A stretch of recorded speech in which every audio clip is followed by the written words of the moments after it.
Welcome to the Vol Bros. My name is Evan. This is my brother Rustin, and we are two Vol Bros who are actually bros in real life. And man, oh man, we have a treat for everybody tonight. Joining us this evening is himself, VFL former defensive back at the University of Tennessee, Malik Foreman. Malik, welcome, buddy. Thank you so much for joining us. Yes, sir. Yes, sir. What's up, Evan? What's up, Rustin? Thank y'all for having me. Glad to have you here. We are thrilled that you're joining us. So, Malik, probably the thing that everyone remembers the most about you, and you can tell me how many times you've been asked this, and I'm sure you get this a lot. My favorite Malik Foreman play in the history of your career at Texas A&M 2016. Yep. One of the greatest hustle plays I've ever seen in a Vol uniform. Malik tracked down the dude running down the sideline to seal the game, and you dive and punch the ball free, and it goes through the back of the end zone, and Tennessee still has life. How many times have you been asked about that? Man, I can't even count. I've had $1 for every time I was asked about that game or talked about that game. I'd probably be, up there with those NIL guys with all the money they got. It's a great, memory from my time there. My only, thing about that play is that we didn't finish the game out. We didn't get the win, but that was just kind of how our mentality was whenever I was at Tennessee. It was finish every play, balls to the wall as hard as you can go. So I appreciate it. I'm flattered, even though we didn't win the game. It is what it is. I appreciate that. Hey, I don't think anybody will ever forget that play. That was awesome. I was actually training a kid the other day, and he was like, you know what? A lot of fans will probably know more about that play if we would have won that game. It'd probably be talked about a lot more if we would have won. So it is what it is. You had that play. Alvin Kamara had something like 283 all-purpose yards. I mean, it was crazy. Yeah, that was his coming out party for sure. And we had a lot of adversity that game. I think we might have fumbled the ball or we turned the ball over like 7 times, like 3 times inside our own 20. It was one of those back and forth games where we kept on shooting ourselves in the foot. But we made it a game, and it's definitely one to remember for sure. That's awesome. Our buddy Zach's joining us. Welcome, Zach. Good to have you. He said VFL and a Braves fan. Man, that's an awesome combo right there. Go Bravos. Yes, sir. Zach gives us a little nice segue into our topic for this evening. He said, "What's up, Vol Bros? All I keep hearing about is Tennessee hasn't beaten Florida in the swamp in so long. I can't wait for Saturday for us to shut them up." Gator meets what's for dinner. That is excellent hashtag work, Zach. So, Malik, that is the reason why you're joining us tonight. We so appreciate you for joining us. Every week, we always have a preview show on Thursday, and Rustin and I answer these exact questions that we're going to ask you this evening. We're absolutely thrilled that you're with us. So, our first question that we always answer, and our first question for you is, what do you want to see out of the Vols this Saturday? I think the main thing is us to air the ball down the field, and I think that mainly starts up front, if we can establish the run game, early, kind of set the tone from the jump, with those guys up front. I mean, it will be easy for us to take shots down the field and get the play action set up and things of that nature. I think that's the best way that we see Joe be successful, is put him in situations where we've got, guys in one-on-one situations, and he's just, throwing it up 50-50 ball or putting the ball in, in the receiver's hands where they need to be. So I just want to see us be consistent up front, in the line, and then kind of air the ball out whenever it's time to take our chances. I think having Cooper Mays back this week is going to go a long way to helping that too. Most definitely. Austin P surprisingly kind of, surprised me with their up front game and guys coming up, making tackles, kind of, I wouldn't say muscling us, but just kind of shooting the gaps, and they gave us a tough time. So I was surprised to see that, but I think we'll have a much better showing, like you said, with Cooper and the gang all back together. And, the swamp, it just brings the nastiness out of you. Those for up front guys, they got to get nasty. This is going to be a nasty game that they got to show up. And I think they're going to own up to that. I forget the kid's name, but the guy that kind of drove the guy from Virginia, through the end zone. What's his name? John Campbell. John Campbell, yeah. I mean, that type of mentality the whole game is what I'm expecting to see from those guys. So it'll be a good showing. That was a pretty sweet block he had. I mean, you never want to be the other guy in No. that situation. You don't want to be that guy in the film room on Sunday. You don't. That's the worst place to be. But yeah, I think if we get nasty up front, establish a run game, we'll take care of business for sure. So that kind of answers Rustin's a little bit of his question too. So Rustin, what's your question for Malik here? What do you think are the keys to beating Florida? What does Tennessee need to do to be successful? Yeah. So like I said, establish a run game up front. I mean, if we can run the ball consistently, it gives us, a multitude of options outside of that. I think if our defense can stay consistent in the back end and force some turnovers early, get the ball in Joe's hands, get the ball in the offense's hands, and kind of give them, the ball as much as possible, then we'll set ourselves up. Our defense has been. I think Hayden had a pretty good pick on the sideline last game against Austin Peay. If we can get some of those turnovers early, I think it'll be huge for us. And Joe, if Joe's on, we'll be fine. I trust. Yeah. I trust Seven. He's shown enough on the ground and in the air to where we know what he can do, and I think that's what Tennessee fans are really just are holding him to a high standard. Whenever he's out there, they expect the best because he's shown it and he has the ability to do that. So I think if Joe's on, our defense can force turnovers and we establish the run game early. I mean, it'll be a quiet night for the Gators for sure. We had a couple comments. Zach is agreeing with he's hoping the defense, what he wants to see is them doing their thing. And I agree. I think the defense is going to be huge in this game.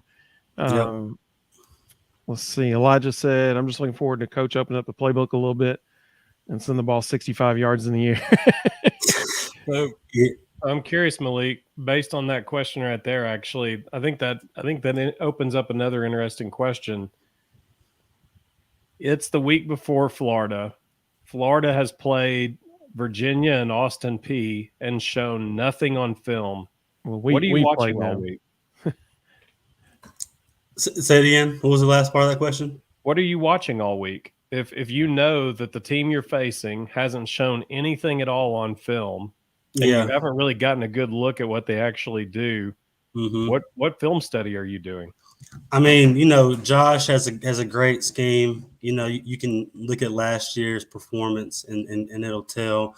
I think if I was a Florida coach on the defensive side or just, in general, I'd be looking at last year's game. Whenever we were in high marquee games, kind of see what we went to whenever it was time to get the big third down, or if we wanted to get a good drive together, kind of see the tendencies, because coaches, I mean, they can only change so much week to week. I mean, these offenses are so complex now. You got so many guys that are in and out of different plays and so many different things that they're smart enough to change a little here and there, but in the grand scheme of things, you're gonna get what you see, and I think that Josh has recruited enough athletes on that offensive side of the ball to where he's not going to shy away from it. And I think that if Joe can really manipulate that offense to work in his favor, over the course of the game, then we'll be fine. It's not really what they're going to be able to see, it's what we do and how we execute. So if I was one of their head coaches, I'd be looking at last year's tape, or when we really had to get a big first down or a big third down, those type of situations, which I'm sure they are. I know from your time in the NFL, self-scouting happens all the time because they've got more coaches and assistants than they know what to do with. Exactly. How much self-scouting happens at the college level?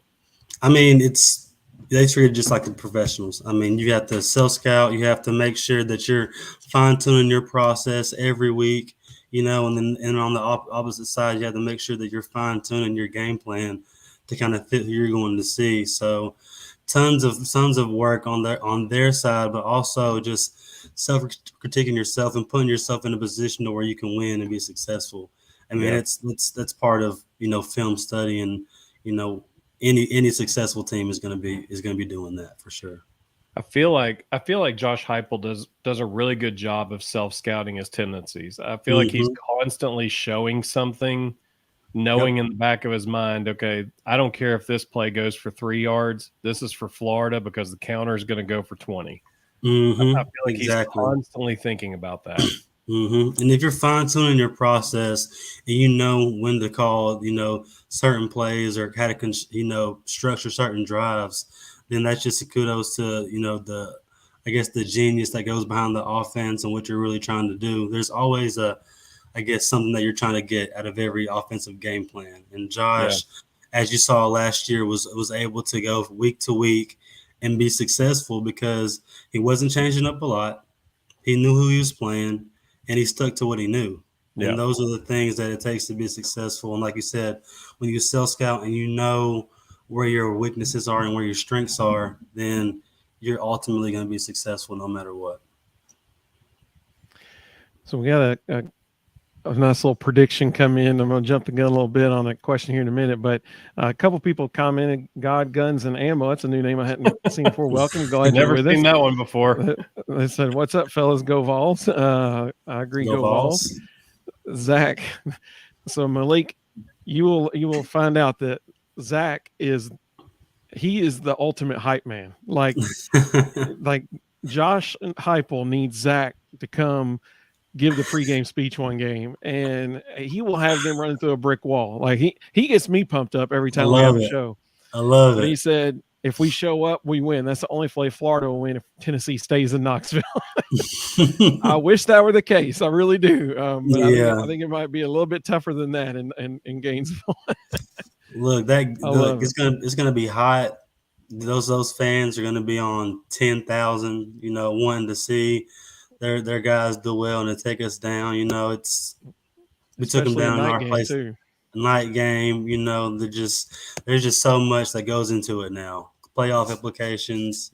Just the bragging rights to say that we're on top that year. So it'll be rocking in Gainesville. I wish I was going. I know it's going to be crazy, but I know I'd probably end up fighting one of those Florida fans because I can get a little rowdy. And I can too. So I wish I was going just so I didn't have to listen to Kirk Herbstreit. I told Rustin. I literally texted him. I was like, because you want to go on a year that you feel really confident that we're going to pull out a W, and I feel like we will.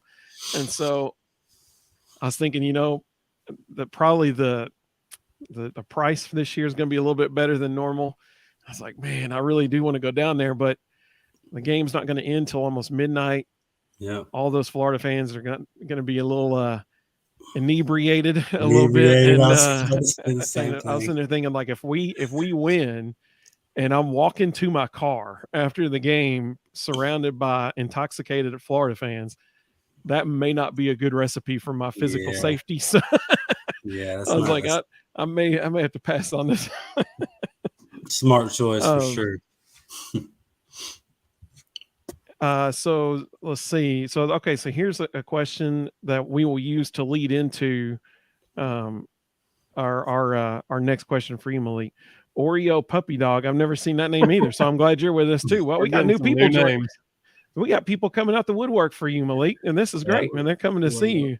Oreo they said if Milton starts the game bad, which the first two possessions against Austin Peay weren't great. But if Milton starts the game bad, he said, they said, I just hope they can make the change quickly. So our question for you, Malik, who do you expect to have a big game on Saturday? I'm going to put it in the hands of Joe. He's going to be the driver of the ship. I don't see – we have great skill guys. And if you want to put it on anybody else, it would be probably that three-headed monster we have running the ball right now. We have some incredible backs that know how to run the ball, that know how to get in the end zone, that want to get in the end zone. Every single one of those guys is hungry. So that's why I said if we can set that run game tempo from the jump, it makes Joe's job so much easier, with play action and getting the ball down the field. So I'd say 7 or the three-headed monster we have running the ball because, the guys outside, I think we had a few drops, on the outside, but we have some great receivers that know how to get down the field and get open. And the scheme is going to, play itself out. So the guys are going to be open. It's just that they make plays. So I'd say Joe, just making plays, not keeping the ball, on our side, not turning the ball over. and those guys run the ball efficiently, and consistently, for sure. I think totally it's agree with interesting. you. I think it's interesting that a former college defensive or college and pro defensive player just solely picked offensive guys. Well, I trust our defense. I mean, if you play the tape back against Virginia, I mean, our front, our front guys look amazing, and then we look even more solid on the back end. I've never really questioned our defense ever since the beginning of the year.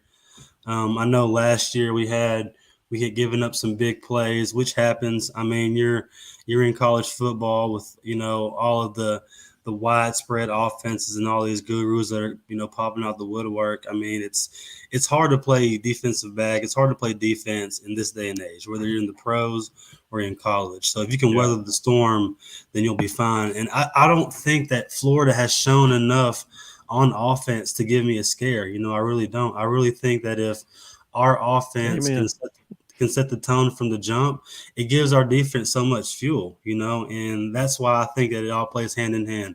Now, if we were playing somebody like Texas and that offense, I mean, I'm going to say it's on our DBs and the guys up front to get pressure on, the quarterback and make plays in the back end. But Florida, I mean, their whole mantra for the past decade has been they got a pretty good defense, good guys up front, and then their offense has been good enough, to get them through games. But they've never been, just an elite offense that's winning national championships left and right. It's all about their defense. So, I mean, I know it's probably sounds weird coming from a defensive guy talking about the offense so much, but that's just kind of how I see it. Our defense is strong enough to shut these guys out, honestly.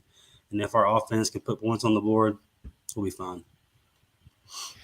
So, what you just said about if we can get on them and then they're trying to play catch up the whole game, that's going to impact in a minute. We'll do our score predictions, and Rustin and I will give our score predictions too. I'm going to ask Rustin who he thinks is going to have a big game here in a second. But some folks have already chimed in, letting us know who they think is going to have a big game. Mr. Jones, welcome, buddy. He has said a whole bunch of people. He said Jalen Wright's going to have a big game. The whole offensive line is going to have a big game. He said Brew McCoy is going to have a big game. And he said Joe needs to make defenses fear him running the ball to get the most out of our offense. I love this prediction. See, Zach will get you pumped up, man. Zach will get you pumped up. He said McAllen Castle's going to have 2 touchdowns. I love it. That'd be great. That's funny. And I love the fact that McAllen Castle's after his touchdown in the postgame, interview they had on the sideline, the first person he thanked was Brew McCoy. He was like, he blocked the dude 40 yards down the field, Yep. And that's what it's about. You can't run down that field alone. You got to have those guys blocking up front. You got to, even down the field, just like that. That was a big play for him. He'll remember that for the rest of his life, scoring and kneeling. I never got the chance, but I'm sure it feels amazing to score and hear all those fans just screaming at the top of their lungs. It's a good feeling, I'm sure. And coming from UC Davis, he'd never seen a wide receiver block like that. Like he's like, I'm just gonna follow that guy. Exactly. It's a different level of ball once you get to Knoxville. That's for sure. So if I had to pick a person, I haven't yet picked Joe Milton because he's my guy this game as far as who's going to have a big game. He's heard the people this week saying, all the stuff like, he's got to be more accurate, all this kind of stuff. He's too competitive to not respond. I think our receivers are too competitive to, they saw the tape. They saw him dropping balls like, Dante Thornton had the ball hitting him right in the hands. It's a great throw by Joe. He dropped it. That's not going to happen again. They're too competitive. They have too much pride in their game. They're not going to let it happen. Nope. And so I fully expect Joe to be, potentially SEC Offensive Player of the Week kind of stuff. I mean, he's gonna shine. That's my prediction of who'll have a big game. And I'm gonna be honest with you, I think a lot of reason for that is going to be that Cooper Mays is going to be back on the offensive line too, to give him a little bit of time, because that was the thing. They called one deep shot essentially in the game against Austin Peay, and the play never had a chance because Ollie Lane just got schooled on the Yeah. on that play. He used a matador blocking scheme and just went ole. Yeah. He olayed him. Rustin, who do you think is going to have a big game on Saturday? I'm going to take one on offense and one on defense. I think Ramel Keaton's gonna show up for a really big game. I think they're going to do a lot of things schematically to get him in one-on-one situations, and I don't think Florida has a corner that can cover him. So I think we're going to see a big game from him. And then he had the catch of the year last year against Florida, that diving catch. Yeah. And then defensively, I'm looking for Omari Thomas. I've watched Florida twice now. The side of the line that Omari typically lines up on, he's going to be facing some guys that are a little sketchy, and I wouldn't be surprised at all if Omari has a big day. We had a couple more people chime in. We've got several comments that I'm starring right now because some of them are really good, and we're going to come back to them at the end here. Let's see. But speaking specifically about this question, who will have a big game? Rob Hoskins. Rob, welcome. Good to have you. He said Beasley's going to have a great game again. Totally agree. Man, he has become the poster for consistency. You know, he's a beast. Absolutely. He has been a huge, especially now that Keenan Peely is out for who knows how long. I mean, that is huge that Beasley's playing so well. Mr. Jones said Josh Heupel. Everybody's having a great game. Mr. Jones, I love this. He said Josh Heupel has a big game, and I totally agree with him. I think that Heupel is going to shine. Let's see. Ooh, Michael Cook. Michael, welcome. It's good to have you, man. Michael's a good friend of ours. He said D. Williams will have a big game. I love that pick, even though Florida likes to go for it on fourth down. So that's very true. We're actually going to come back to that in a minute. Oreo Puppy Dog said Beasley is a beast. He agreed with Malik. Yeah. God Guns and Ammo said, why are you assuming Oreo Puppy Dog is a male? I guess I shouldn't assume. I don't know. It's just that it's so our analytics say that 96% of our viewers are male. This is true. I know that we do have at least one female who watches on a consistent basis, and that's Rebecca. So Rebecca, if you're watching tonight, good to have you with us. You're the 4%. Yeah. So he said, I think, Joe will shred them. Absolutely. If his family's going to be there, absolutely. He said wait, so are you male or female? Now I'm not sure.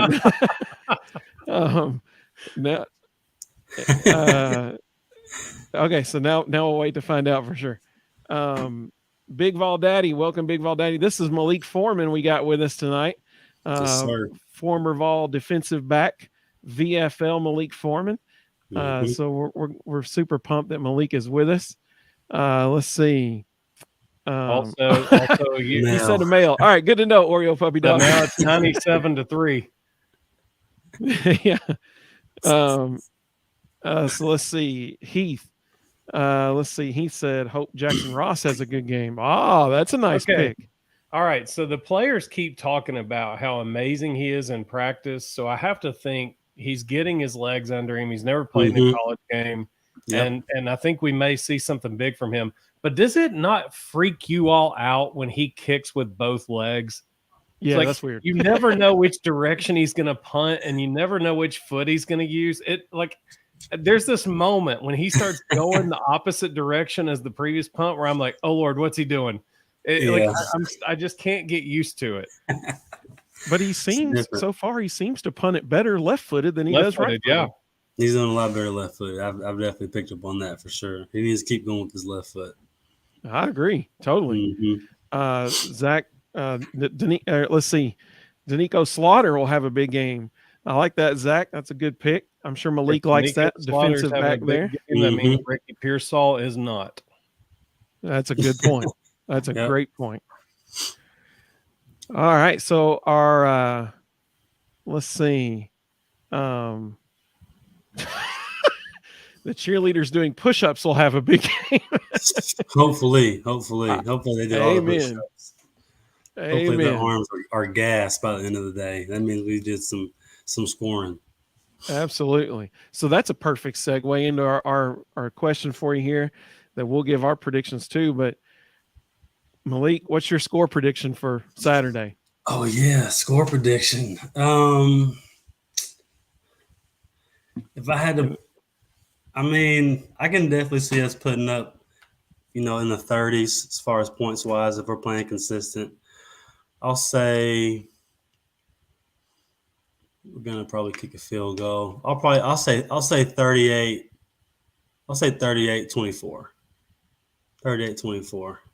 Hey, I would love that. That'd be awesome. Yeah, I think we get into a shooting match.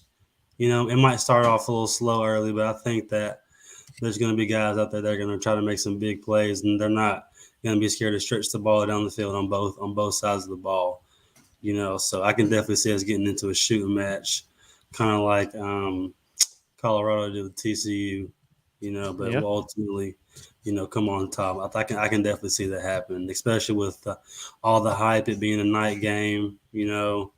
I don't think our offense had the best showing like they wanted to last game, so they're going to try to come out with a little bit of heat, and Florida knows that, so they're going to try to, I think, maybe do some trickery stuff early to try to get some cheap points on the board. I can definitely see that happening. So I'll lock Absolutely. my 38-24 in right there. I think that's a great choice. Yeah. So we got we got some interesting score predictions coming in now. I told you Zach will get you pumped up. Zach's all for it, man. I love it, Zach. Rob said he likes Zach's pick too. 72-13 is what Zach's prediction. One Oriole Puppy Dog said Tennessee 42, the Lizards -7. I know you get negative points. That'd be nice. Yeah, that would be awesome if somehow that were able to happen. That would be fantastic. Let's see what else. Robert said Vols 47, Gators 21. That would be amazing. That would be incredible. Big Vol Daddy said, "Hey Malik, love you, buddy. You're a VFL." That's right. Yes, sir. Let's see. Let's see here. We got God Guns and Ammo said 28-17 Vols win. Big Vol Daddy 69-0. Mr. Jones 865-0. Eric B. Jones, welcome. Eric Jones, welcome, buddy. Good to have you. He said 41-21. That's a good prediction right there. That is a good prediction. I like that. Heath said Vols 31, Gators 17. So that's actually pretty close to my prediction. That's actually really close to what I was going to say. Okay. So I'll give you mine here in a second. Eric said, "What's up, Vol Bros and Malik Foreman? Great to see you, Malik. Go Big Orange." Yes, that's sir. cool, GBO. man. GBO. So my prediction, all right, Malik, what you said earlier about how Billy Napier likes to, I mean, my goodness, I think last year in Neyland, I think he went for it more on fourth down than even Lane Kiffin would have gone for it on fourth down. Yeah, he was going for it. He knew he needed the ball in his hands to win the game. Absolutely. Yep. Mm-hmm. So I think that the score could be higher, actually, for Florida if he were to kick field goals. But I think that he's going to try to go for it so many times in field goal range that it's going to end up biting him in the rear. And so I'm going to say that they're only going to get one field goal because he's only going to kick one or two, and he's just going to keep trying to go for it. So my prediction, I think I agree with you. I think we'll get I think we'll get 2 field goals because, I think we might get down in field goal range and come up with like 4th and 8, and Heupel's going to be like, we'll just take the points. Yeah. So I think final score 34-17. That's my final score. Okay. I like that. Because I love what our defense is doing right now. I am not impressed with Graham Mertz at Florida right now. And so I think that, we'll probably score 4 touchdowns and kick 2 field goals, and we win 34-17, and all of Knoxville will be loving it. That's my prediction. Okay. What about you, Rustin? What's your score prediction? I've gone back and forth. I was actually looking to see if the spread changed again today. Yeah, still Tennessee. What is it? It's Tennessee 6.5. I always hate going against Vegas because they have so many analytics and they have so many ways of knowing things, and they typically end up being pretty close to accurate. So Zach said, "Come on, Russ, 72-13." So I was originally going to say 41-24, but knowing where the spread is, I'm going to go 41-31. 41-31. I can see that. Yeah. Hey, that would be awesome. I mean, think about that. I'd love to just get out there with a W, but all of us have predicted double-digit wins. I mean, that's awesome. Yeah, it's definitely going to be a shooting match for sure. Yeah, I think if we can outgun them and just weather the storm on defense, we'll get a dub. People are kind of nervous about this game, especially because of how last week went. So, and going into the swamp, people would just have this, playing on the road is tough. I don't care who you are, where you're going. Absolutely. You saw Clinton get knocked down by Duke. So that's exactly right. Big Vol Daddy said his real prediction is 38-31 Tennessee. I think that's a great prediction. That's a good prediction. Mr. Jones said 52-24. Let's see. God Guns and Ammo makes a good point. He said that there's always a bunch of weird crap that happens in the Florida game. That's very true. Yeah. There always is. Let's see.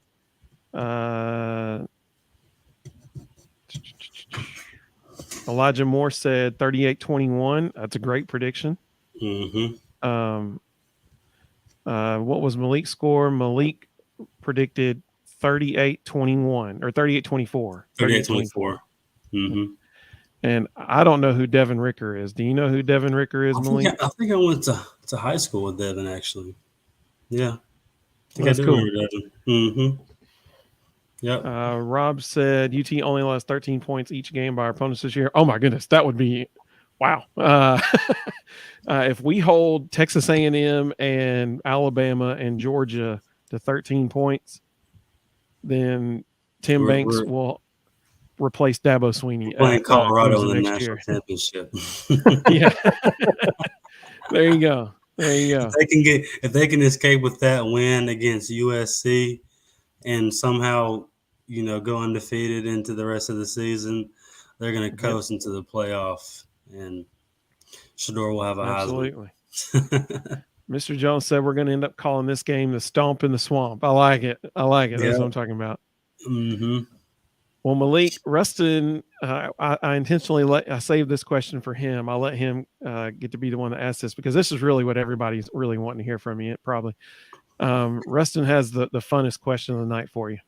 And this is our last question for Malik, and then we got one that Tyler had asked a minute ago that I'm going to put up on the screen because it's really good.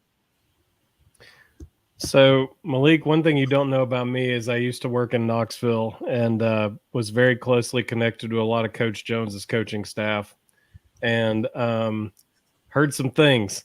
And so can you give us one good Butch Jones story that you are able to tell that people may not know? And just to clarify, Rustin has never fallen on a helmet. Just to clarify. And I've also never shared half the things that I knew because there's some stuff you just can't say. Let me think. I think just a funny Coach Jones story is when we beat Georgia and he was jumping up in the air and he twisted his ankle and fell and then took that knee. Do you remember that? Oh yeah. Wait, that's why he took the knee? Yes. Oh yeah. That he wasn't kneeling talking to anybody but himself. He was probably saying some words that we can't say on the air. But yeah, Juwan caught the ball, and I didn't see it live, obviously, because I just threw my helmet. We're out there having a good time on the field because we just won. But I remember watching the playback, and it's as clear as day. He's jumping up and down and twists his ankle, takes a knee, and he limped around for about a week or two, I think, after that. So. Oh my goodness! I had no idea he rolled his ankle. I had no idea that's why he took the knee. I'll keep the stories PG. I'm curious after the ankle injury. What was going on in the locker room when it started floating around that he actually called a hook and ladder and Juwan changed the play in the huddle? What was going on in the locker room among players when it came out that wasn't actually the original play called? I don't even remember hearing about that, honestly. Okay, you got to put yourself in my shoes. I had just had a pick on the sideline. I thought the game was over. Okay. Yeah. Our offense goes out. I think we ran the same play like 3 times in a row. I can remember something like along the lines of that. Yeah. So we go 3 and out. We punt the ball to them. Jacob Eason throws a shot to Riley Ridley over my head, to win the game essentially at that point in time. So I'm on the biggest roller coaster of emotions during that last, 5-6 minutes, however long it was. And then when Juwan caught the ball, I was just like, we were all in the locker room, and I just kept thinking about giving up that pass. Like, I wanted to celebrate and have fun. Like, I was with everybody having a good time, but then I get in the locker room and it said in, like, if he doesn't catch that ball, it's a long trip back to Knoxville. A long trip. And even a longer film session, in a longer week, just going into that next week. So I'm a competitor. I just can't stand losing or giving up plays. So my whole mindset was just like, how could you let that happen, at that point in time in the game? So I don't remember the play being changed, but if that was the case, I'm not surprised at all. Juwan is the type of person. I know that firsthand by a player who was in the huddle. Initially, what was called was a hook and ladder, and Juwan stepped in the huddle and said, "No, throw it up." So what made it even better was the Hail Mary that they had practiced was actually to Josh Smith, and Juwan was supposed to be the rebound guy. Right. And Juwan completely ignored his spot in the Hail Mary and just went and got it. Just went up and got it. Yep. And I knowing Juwan, who he is, that doesn't surprise me one bit. So that's the best play change in Tennessee history for sure. Because a hook and ladder would have had us looking like the Cowboys in the playoffs whenever Zeke's last game was, that sort of thing. So we dodged a bullet with that one. Yep. Well, I'm going to go back to Tyler's question because this is a great question. So it's about the A&M game. And he asked, whenever the time comes, I want to know what was going through Malik's head tracking down that A&M running back. Truly one of the most exciting moments I can remember. Look, the only thing going through your mind at that point is go get him. You're out there processing the whole game as it's happening right in front of you. So I knew if he scored or, anything, the game was going to be over. So I'm just thinking, walk him down. And I can remember because I was getting blocked by, I think, Speedy Newell. And I get off his block, and he's about 5 or 6 yards ahead of me. And he's running with the ball, and I just see like a little bit of like an opening where the ball is like just showing a little bit of light. So, by the grace of God, man, put that speed that he blessed me with to use and ran him down, punched the ball out, and the rest is history. I can just remember hitting the ground because like as soon as I dove, I had no way to brace myself. So like my head just slams into the ground, and then I look up and I see the official doing like the touchback signal. And I'm like, okay, now I can go sit down and relax for a second. Now you gave your all for Tennessee on that play. You gave your all for Tennessee. Look, it was a blessing, and it was so fun to be out there with those guys like Cam Sutton, Jalen Rees-Maven, Josh, all the guys that I came with, and then the guys that came in after before that I was blessed and fortunate to play with. I mean, at the end of the day, that whole season, my whole, drive to finish the season out the right way and to finish my career out the right way there was all because of them, them pushing me, staying on me, trying to really just give my all for them. It's all about the guy to your left and your right at the end of the day. And I knew that if there was an opportunity to make a big play and give us a shot, we'd have an opportunity. I got a question for you all, though, since we're on that topic. If you're Butch Jones, okay, and that happens. We drop the ball 20 or however many yards down the field. I'm going for 2. Like I'm going for 2. I'm ending the game, and I'm putting it on A&M to go down and either kick a field goal or, I guess, score to win the game. So what is your all's reaction? What would you all do? Absolutely go for 2. I figured. So I can't not say this right now, but was Butch consulting his chart on the go for 2 thing? Because I mean, we're sitting here talking about, Malik, I think it probably would have been maybe your sophomore year, maybe when y'all were at Florida. Yep. And there was that, like, John Kelly was having just an incredible game.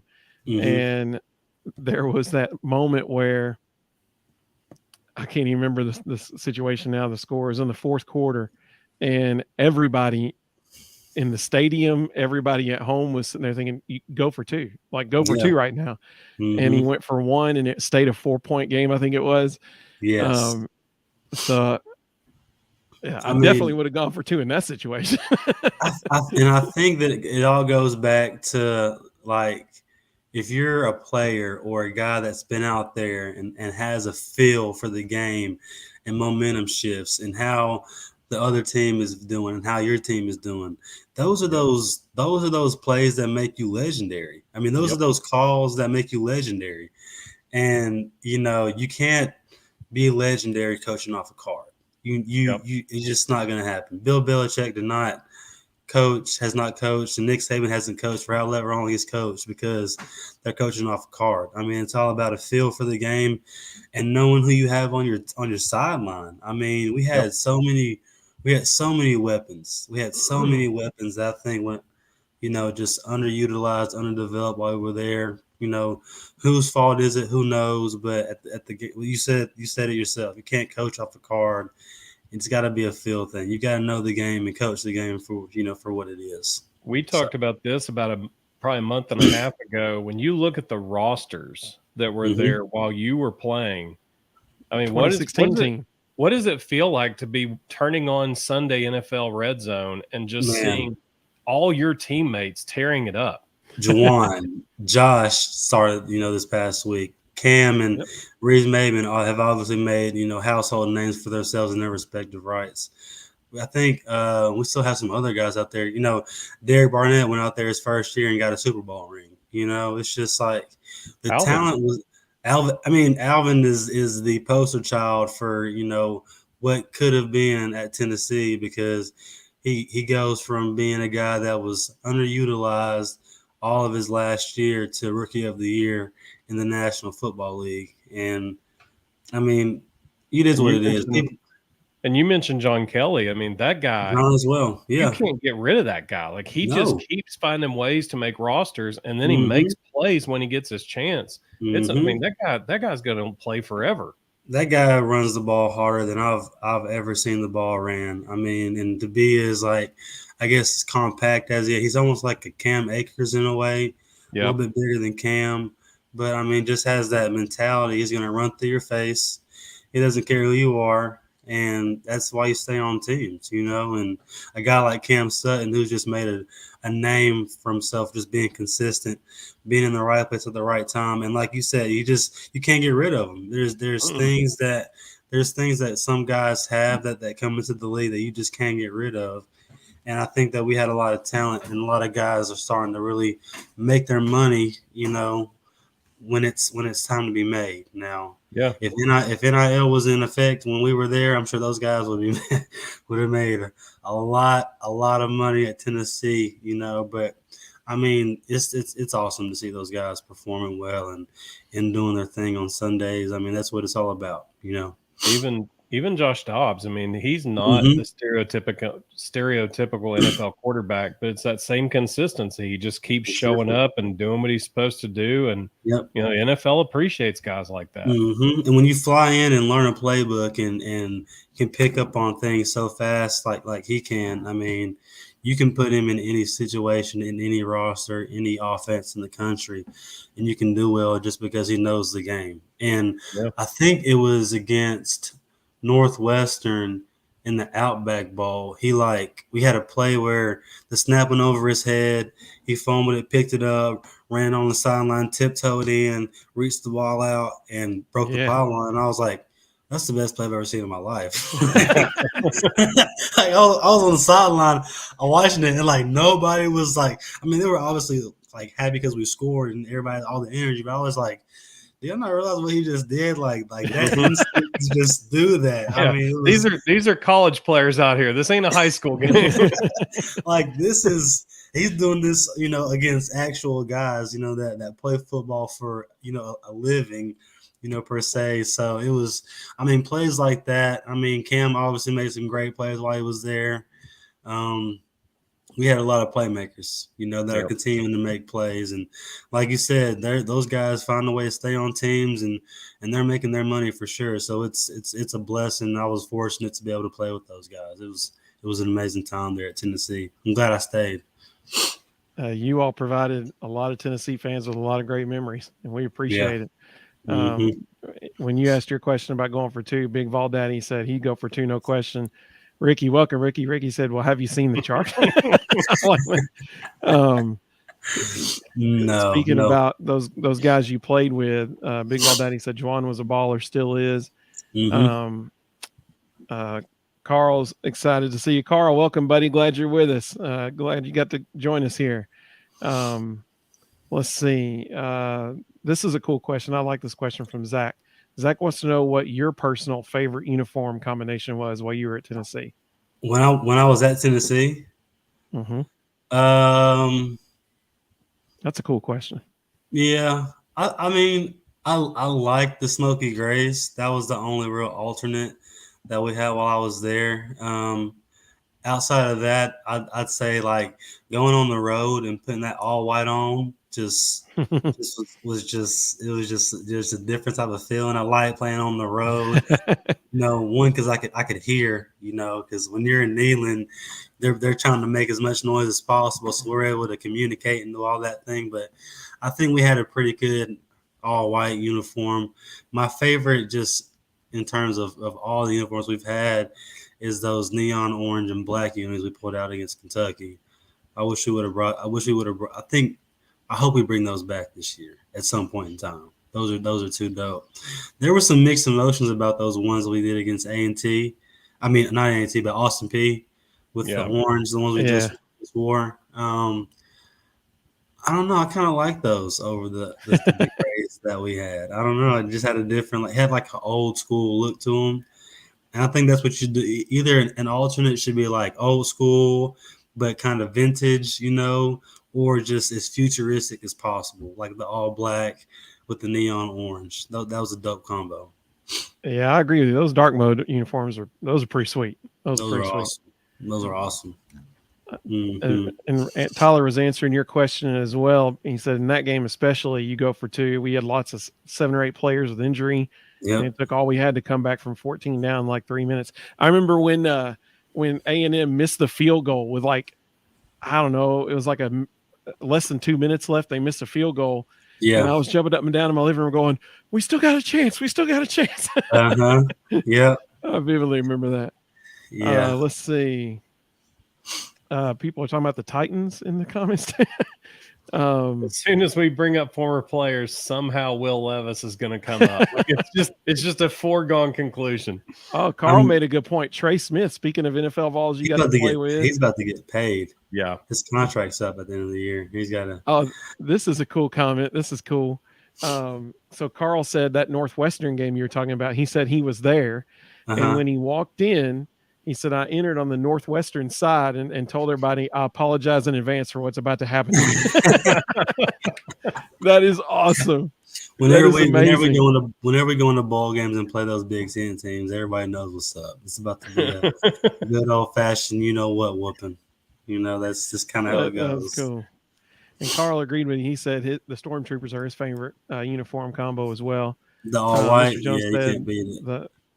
He said that okay, so I think he's referring to the 2009 South Carolina game. That's the Lane Kiffin change-out game. Yeah, they came out in the regulars and then popped out of the tee with the all blacks. That was a pretty good move. Me and my brothers were like, how old were we? My brothers were young at the time, and I was fairly young. So whenever they popped out with those, we were going crazy. We were going crazy. Like, oh. Mr. Jones was reminiscing about those smoky grays y'all wore in 2016 when y'all came back and beat Florida. Mm-hmm. That's awesome. Yep. Zach said he's got to go. He's got to get up at 4 a.m. Woo, that's early, Zach. It's very he early. said, great show. Enjoyed seeing Malik. Absolutely. That's awesome. Yes, Malik, sir. so you were talking earlier, and it made me think of questions. So I got one more question for you. Okay. Go ahead.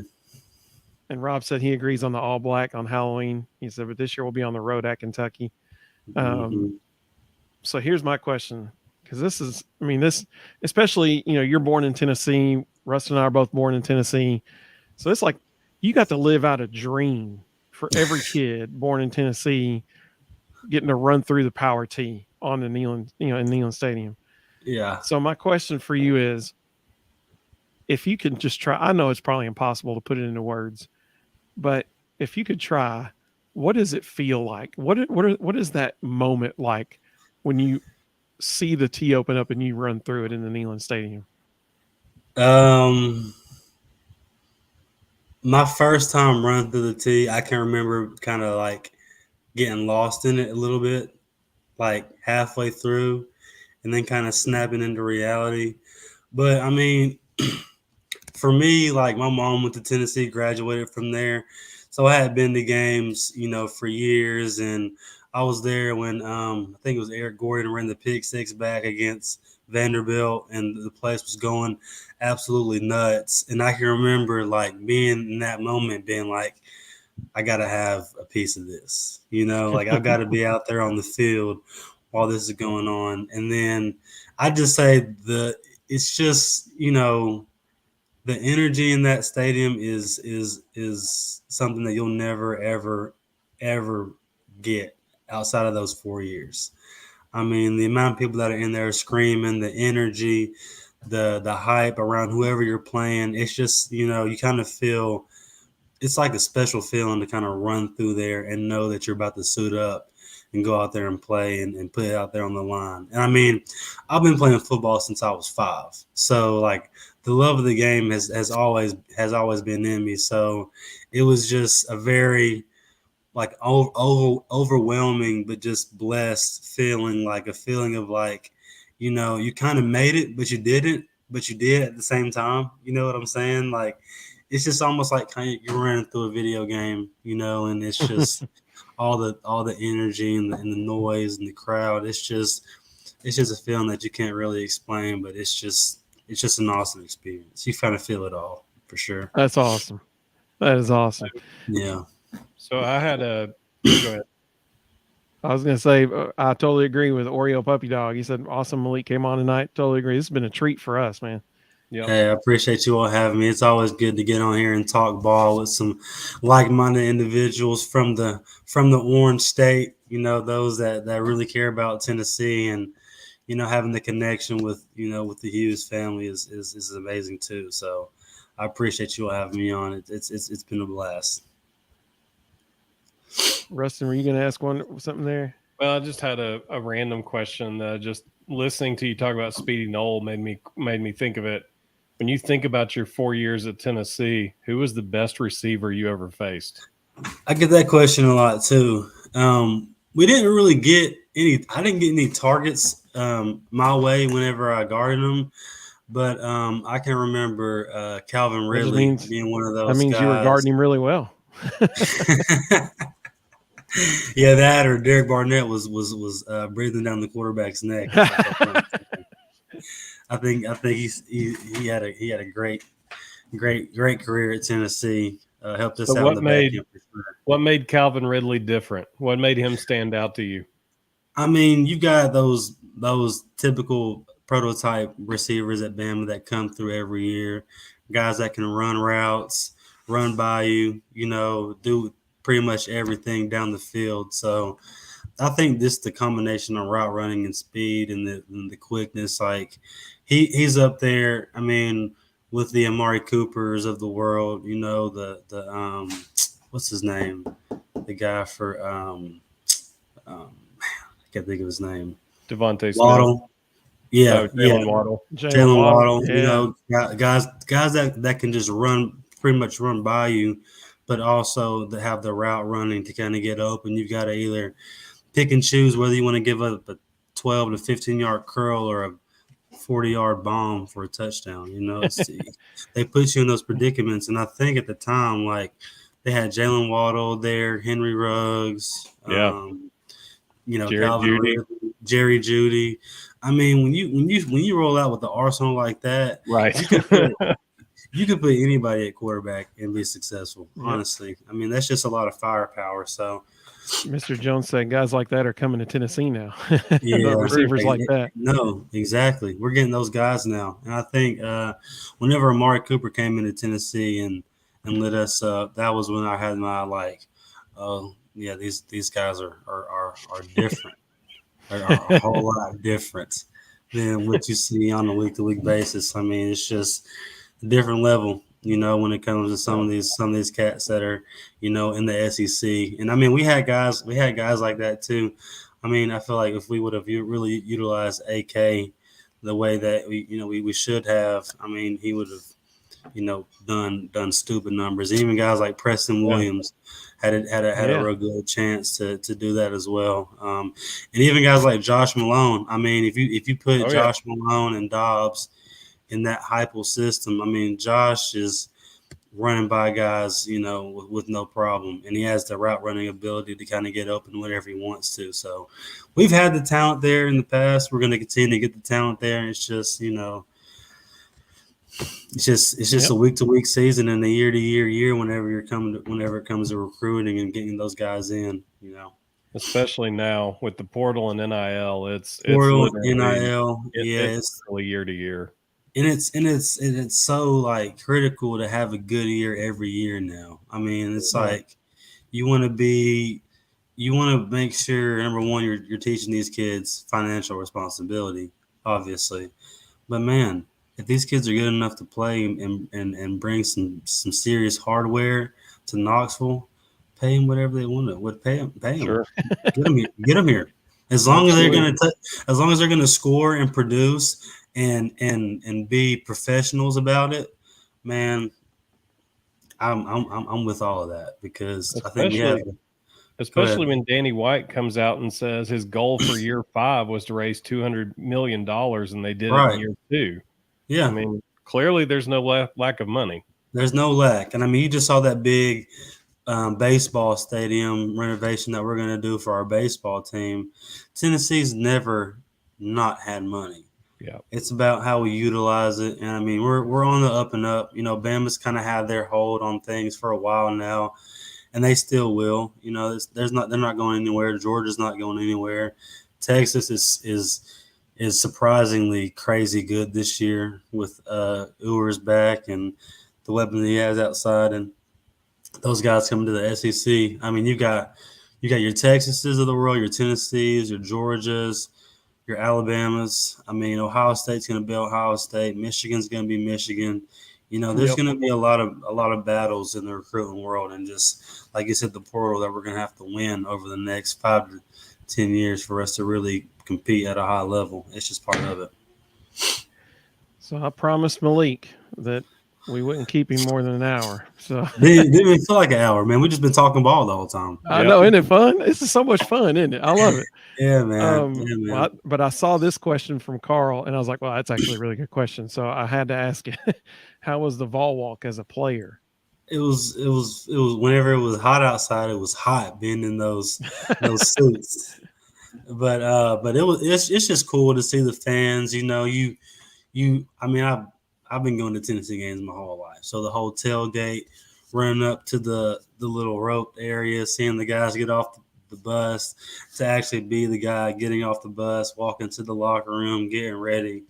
It was, dream come true. Like you said, everybody from Tennessee that loves the game of football, that loves orange, dreams about that moment. And to actually do it, it's just like you're in a movie. Honestly, it's just you're a That's movie cool. star, and you're walking in your own movie, and you're just surrounded by so much just love and just people that want the same thing, the Vols to win. That's all everybody in that city is focused on right now is the Vols winning. You can feel it as soon as you get off the bus, even driving up to the stadium, seeing everybody walking to their tailgate or, walking to, their spot, and even just running out like in the tee, like you said, it's just like a movie. And that's exactly what it feels like. It's like you're in a movie. That's about it. That's awesome.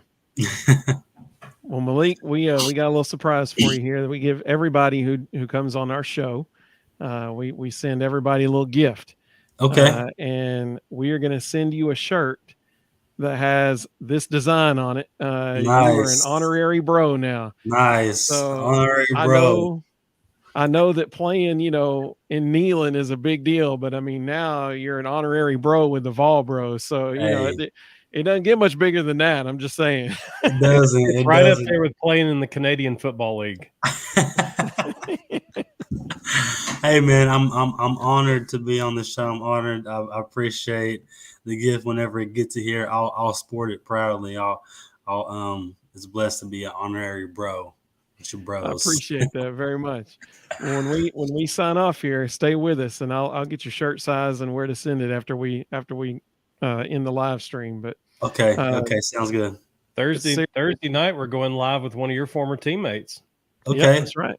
We got Thomas Edwards on. Thomas Edwards is joining us Thursday. Oh yeah. He just released a pretty catchy song. Yeah, he's doing okay. Yeah, he's doing all right. Yeah, I have to be on for that one so I can ask him some questions. Yeah, come on live and heckle him. Eric said he likes that T-shirt. Well, Eric, I got good news for you, buddy. So thevolbros.com and you can find that T-shirt right there. We got tons of them. We got battered Vol syndrome survivor shirts on there. We got all kinds of stuff, man. That everything's cool shirt. Rustin's wearing. Cool. I like that. It's on there. Eric said, "See you, Malik." So Malik, seriously, man, we really do appreciate you joining us. This has been a treat for us. Yes, sir. It was a privilege and a joy watching you put on the orange and white and play. And so now we get to talk to you on here. I mean, this was a special treat for us too. Yes, sir. So, I appreciate you all having me. So we just stick with me for a second after we sign off here, and we'll make sure we get that shirt coming to you. Sounds good. Well, we hope everybody joins us on Thursday night because we got our preview, our second. We had a big week this week because it's Florida week, so we wanted to make it big, and so that was awesome that Malik joined us, make it big for us this week. Carl said Vol for life, absolutely. Mm-hmm. So we hope everybody joins us on Thursday night, 9:00 Eastern. We got Thomas Edwards join us. Thomas is actually going to be opening for Josh Mancuso. Everybody probably knows Josh from his college mascot comedy videos he does. And so Josh is going to be performing in Knoxville Friday night, September 29th. And he has Thomas Edwards opening for him that night. So that's pretty cool. Thomas will be playing his new song, running through that tee. So we'll get to talk with Thomas a little bit about that too and talk about Florida as well. So we hope everybody joins us that night. As always, go Vols, and we will see everybody real soon.